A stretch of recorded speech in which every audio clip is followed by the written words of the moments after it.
Good morning. It's the Niko Show. Niko, D, Paul, Nurk, Nurkala. Where did you come up with that nickname, Nurk? It's a little unimaginative, yes, but I also wanted to kind of have that professional side to it, you know? All right. So, Nurk. So your name is Nurk. You are a professional drone racer. Correct. How old are you? I am 28. 28 years old. Yep. Did you ever think coming up as a little baby boy that you were going to be a professional drone racer? No, I thought I was going to be a professional software engineer. I went to school. I got a degree in programming, and as soon as my in-laws bought me a toy drone for Christmas, I broke it.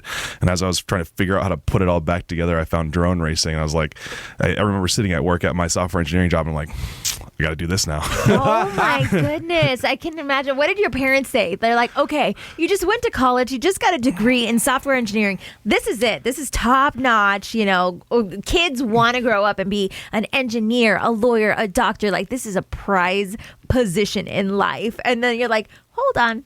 I want to venture off and do something else. Well, I got to give my parents props, pun intended, for being supportive of me through that whole process. And I think there was a time where my in-laws especially were a little bit nervous. Like, I was just married at the time. They're like, what did we do? Like, we really messed this up.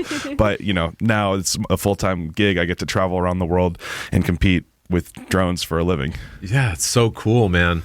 I've been a fan of RC aircraft and flight forever. Awesome. Like I got my first trainer plane when I was like, I don't know, 15 or 16 years old. I've been building them ever since. But for some reason, the 6-axis on a drone has always screwed with my head.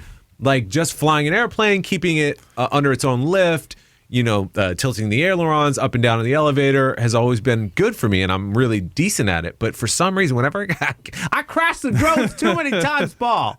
That's part of learning how to fly, right? I tell people if you're not crashing, you're not flying fast enough. So you got to just invest in your gear, learn how to build it, learn how to fix it so that you can go out and crash without any fear. So Niko was explaining how this works to me. So I cannot believe that you are not watching the drone.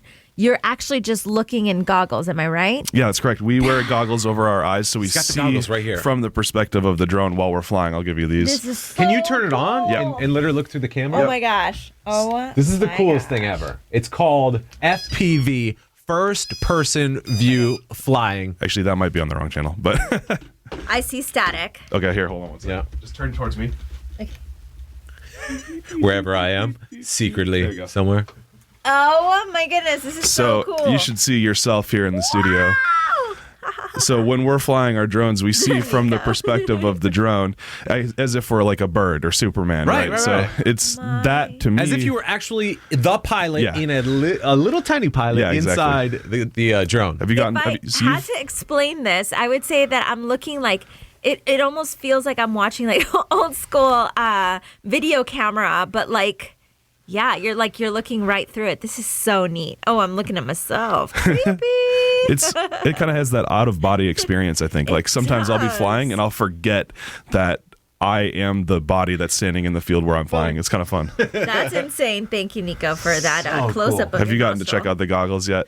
I actually have a Fat Shark rig. Okay, awesome. I've got the receiver. I have my latest plane that I was going to do was long range. Cool. I have a long range setup on it, but I haven't built it yet. Ooh. So my apprehension is to set up an FPV like on a weak signal or whatever, because like I don't have a return to home button. Like if you lose it, it's gone. At least when you're flying line of sight, you can see it and you can kind of correct it. But FPV, if something goes wrong with that video signal, and it doesn't have any way to get back home, like what are they called? Like a GPS. DJI. Has that happened? Does that happen? Yeah, I've lost 3 total drones. The first one was on top of a waterfall in Iceland. Wow. So that was kind of a worthwhile lot. Totally like it was like worth going it. for that shot, trying to get, like I was like diving down this waterfall, and then my friend was like, "Can you land up there?" I was like, "Well, I shouldn't." I did, and I couldn't get back.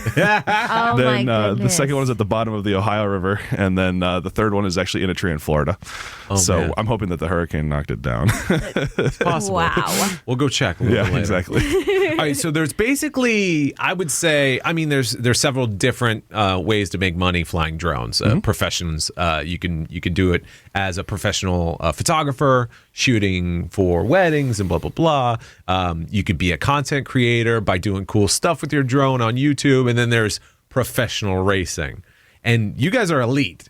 Obviously, you're flying over 90 miles an hour through obstacle courses that are lit up with LEDs and stuff. I mean, how much has the game changed in the past few years that you've been in it? Because I've never seen a full-scale drone race like we're about to experience on Sunday at Chase Field. Yeah, it's there's been a lot of changes over the last couple of years. I would say that while there's been a lot of different hardware changes, like battery technology has improved, motors, all that kind of stuff, the biggest changes have happened with software. And in the drone racing world, the software is all open source, so like different people from around the world contribute to it and build what makes these drones fly. Even the ones that we're flying on at Chase Field are partially inspired by that work that people from around the world have done. So like to me, that kind of human interest side of it is really exciting, that, you know, people are coming together to make drones fly just that much better. Yeah, it's awesome. I mean, I want to encourage people to check this out because let's be honest, drones lately have been a concern for people. You know, you're flying your drone in my private property and you're filming me, and the FCC is making you register all your drones because people are going to do God knows what with them. Yeah. But for the most part, it's something, it's a recreation. It's fun. Absolutely. Yeah. So what would you have to say to all these restrictions? And now you guys are showing everybody, especially here in Phoenix, there's a lot of curious people like, what is this drone racing all about? Yeah. Well, so first of all of the pilots with the Drone Racing League were registered with the FAA. We are all professional commercial pilots. We've been tested for all of that stuff. And, you know, at the same time, like, yeah, there's always a place for technology to be misused. But at the same time, we also want to spread the opportunity for people to use it in a way that is fun and recreational and safe. And so everything that we practice at the Drone Racing League, we also communicate to our fans in the way that we want them to fly responsibility. So, you know, at the end of the day, you can't control how everybody's going to do it, but you can at least set a good positive example. For sure. So do people get to see like YouTube videos of the flight itself, or like is there like I would love to see like a split screen where you're seeing like you and then the drone as well, and like is that something that we get to see? Yeah, so I'll answer that in two ways. First of all, yes, people absolutely make YouTube videos all the time. I've got myself a channel. I upload all that. I put like you strap like a GoPro to your chest, pointing at the controller so you can see what the movements on the sticks correlate to the GoPro that's on the drone.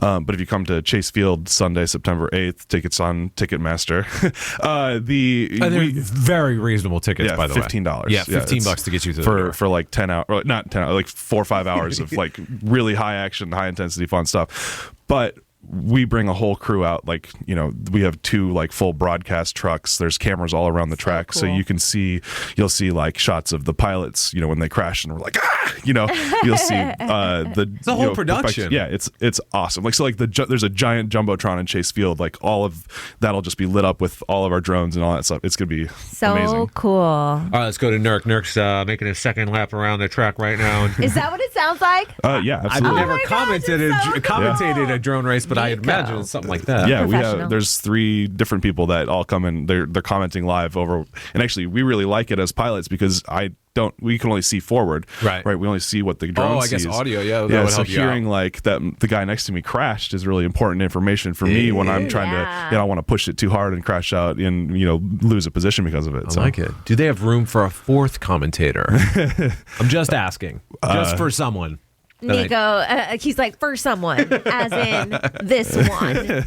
All right, so you are the reigning world champion. That's correct. What? That's so cool. The reigning world champion.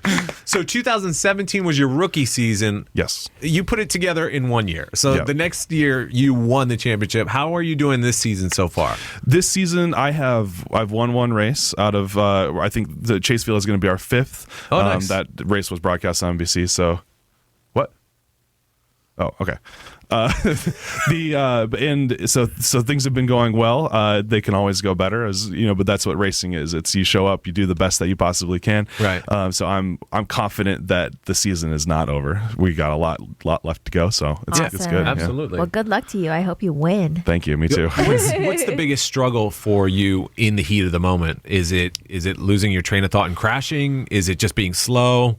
It's hard for me to pin it down. That's actually one of the biggest things that I've been working on personally as a competitor, is figuring out, like, I know that I can go faster than everybody. I can set that fastest time and all that stuff. But sometimes there's this like 10% of my ability as a drone racer that I can't always click into, and I can't figure out how to kind of activate that turbo boost, And so that's been my biggest struggle lately, has been how do I figure out how to get into that last percentage of my ability to perform. So it's been a challenge to figure out how do I Adderall. Well, no. But it is interesting to look at human performance from like, I spend time exercising before races. I, meditate, I visualize and Absolutely. stuff like that. So yeah, Adderall is funny, but at the same time, like, it's what can we do within the realms of what is possible to become high performing, high precision athletes. Every sport goes through a revolution where they begin where it's the limitations of the game is what's possible, and then it transforms into what are your personal limitations. Because let's be honest, baseball players up until like the 80s were all fat guys that drank beer and had chewing tobacco. Like that was baseball. For sure. So now you're looking at these guys who are all ripped up, home run hitting maniacs. Yeah. And just like esports, these kids are working out and stuff to play video games. Yeah. Drone pilots, you got to keep your mind sharp. Yeah. And the hand-eye coordination that you guys have is on a different level. I can only imagine what squeezing out a little bit more will do. When you're flying, all of your control is just like between your thumb and your finger, right? And that's a travel of like inches. And so if you get nervous at all and you start shaking, like the drone is going to start shaking too. So you have to figure out, how do I keep my nerves under control? How do I stay confident and excited and up, but not get so lethargic that I'm going to fly slowly? So there's this weird balance that you have to find, and it's really tricky. All right, so it's happening Sunday, the 8th, Chase Field. What time do the festivities begin? 5:30. 5:30 o'clock? Yes. So if you want to go, super reasonable tickets. What do you think? What's the biggest motivator to get people out there to experience this? What are they missing out on for not seeing a drone race? It's for me, going to a drone race live you get this kind of visceral experience. The drones they're fast.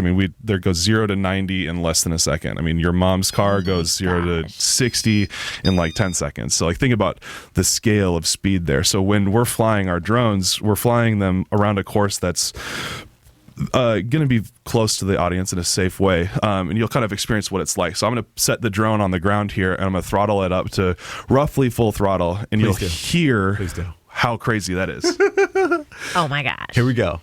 Drone live in studio. Oh, look All at right, that you ready? remote Yeah, we're control. ready.